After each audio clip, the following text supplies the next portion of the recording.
सबसे पहले आपको बताएंगे कि आज पाकिस्तान का दिफा नाकाबिले तस्खीर बनाने का दिन है। पाकिस्तान के एटमी धमाकों को 27 साल मुकम्मल हो गए हैं। आज मुल्क भर में यौम तकबीर मिली जोश और जज्बे के साथ मनाया जाएगा। हुकूमत यौम तकबीर पर आम तातील का ऐलान किया है। 1998 में भारत ने खित्ते में ताकत का तवाजुन बदलने की कोशिश की तो पाकिस्तान ने 6 एटमी धमाके करके दुश्मन का गुरूर खाक में मिला दिया। 27 साल कबल आज ही के दिन पाकिस्तान एटमी कुव्वत रखने वाला दुनिया का 7वां और आलमे इस्लाम का पहला मुल्क बना।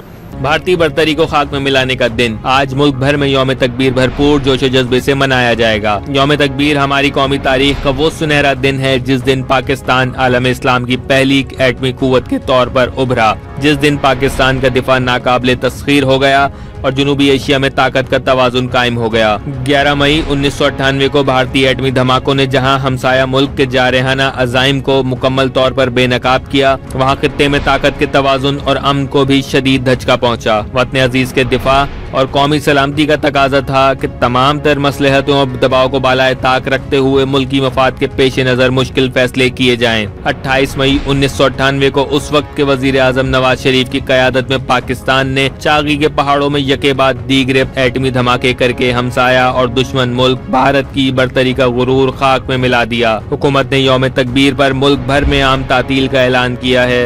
यौम तकबीर की मरकजी और बड़ी तकारीब पेशावर और मीरपुर आज़ाद जम्मू कश्मीर में मुनक्किद होंगी।